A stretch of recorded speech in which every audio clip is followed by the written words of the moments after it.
Servicios informativos de Lancelot Radio con Erika Cerdeña. Buenos días, repasamos hasta ahora la actualidad informativa de este jueves 9 de mayo. Gilipollas, payasa, te doy una somanta de palos. Así se dirigió parte de la afición del Tinajo a un árbitro menor de edad, tal y como consta en el acta oficial del partido celebrado el pasado domingo. Enseguida volvemos a este asunto, pero antes echamos una mirada a la situación en la página internacional. Estados Unidos presiona a Netanyahu al frenar los envíos de armas a Israel. El país habla de que Washington trata de evitar así una ofensiva a gran escala sobre Rafah. Cabe recordar que las únicas vías para la entrada de ayuda humanitaria o para huir están bloqueadas en estos momentos. Seguimos en el mismo diario, en este caso hablando de las elecciones catalanas. El candidato a la Generalitat del PSC, Salvador Illa, ha instado a los partidos independentistas a que aclaren si van a bloquear su investidura o no. Por su parte, El Mundo habla de que el PSC abraza iconos del nacionalismo para resistir el empuje de Puigdemont. Suma a su campaña iconos soberanistas como Trapero o Tarradellas y Pujol para que los indecisos no vayan a Junts. Y Radio Televisión Española analiza las claves de la reforma del subsidio de desempleo, cuánto subirá y cuáles son los requisitos. Mientras el Gobierno y los sindicatos han firmado este miércoles el acuerdo sin la patronal, el texto debe aún pasar a su aprobación en el Congreso. Se trata, a grandes rasgos, de una reforma que permite compatibilizar el subsidio con el empleo y amplía a los colectivos beneficiados. Se mantiene la cotización de los mayores de 52 años al 125%.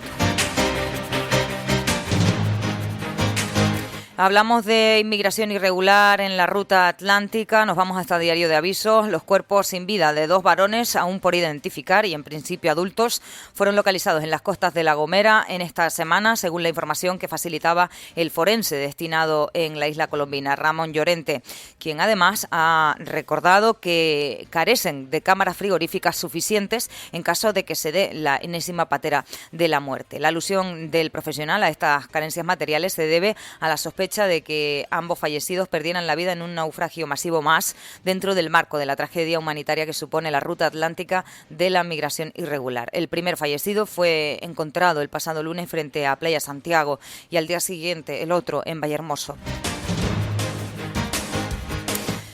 Y como les decíamos, el pasado domingo un nuevo espectáculo bochornoso se produjo en un campo de fútbol de Lanzarote. Se medían el Palmeiros y el Tinajo en la categoría Levín en un choque que no estuvo marcado por el desarrollo del partido en sí, por ese enfrentamiento, sino por el comportamiento de los asistentes del equipo visitante, padres y madres. En el acta de la colegiada del encuentro, que además hay que recalcar que es una menor, fue insultada y amenazada por parte del público que estaba en las gradas con frases como «ven aquí que te voy a meter una somanta de palos». Todo esto en un encuentro de niños manchado por el comportamiento incívico, salvaje y maleducado de una parte desagradable.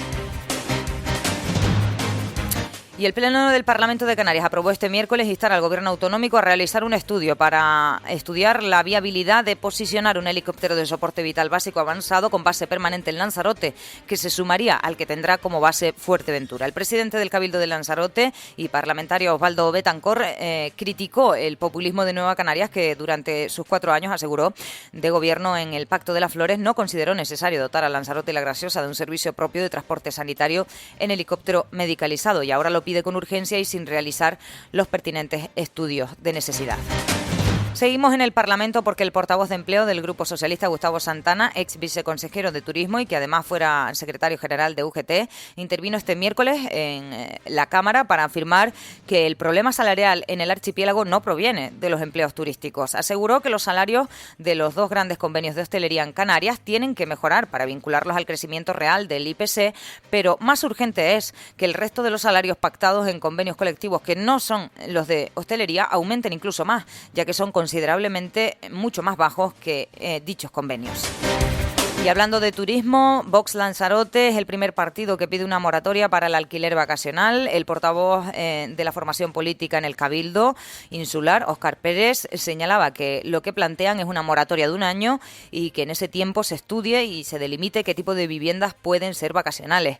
Debe tener unos parámetros determinados, unas condiciones y un seguro. Y además se protege el mercado residencial. Pérez asegura que independientemente del anteproyecto de ley en el que está trabajando el Gobierno regional, los diferentes municipios cuentan ya con esta herramienta para poder actuar.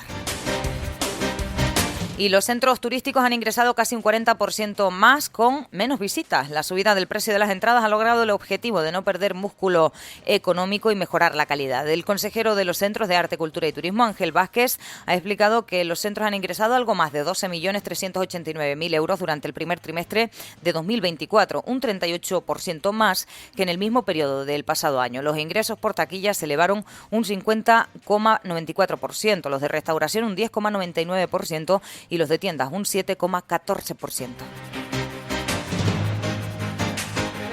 Y los salones de Marina Innova Hub en la Marina Lanzarote de Arrecife acogieron en la mañana de este miércoles las jornadas Conectando Lanzarote y La Graciosa con Europa, un encuentro en el que se ha tratado la importancia de los fondos europeos Next Generation y otros de similar índole y de su aplicación tanto en instituciones como empresas. Lancelot Radio cubrió esta importante cita en la que Jacobo Medina, vicepresidente del Cabildo de Lanzarote, anunció la creación desde ya de una oficina para la gestión de estos fondos comunitarios en la isla y así marcar un antes y un después con el objetivo de hacer partícipes a Lanzarote y La Graciosa de lo que ocurre en Europa. Medina destacó además que por primera vez el Cabildo se está beneficiando de estos fondos, algo que no ocurrió en el anterior mandato, y en este sentido apuntó como primera obra la del intercambiador, que contará con 2 millones de euros procedentes de estas partidas comunitarias.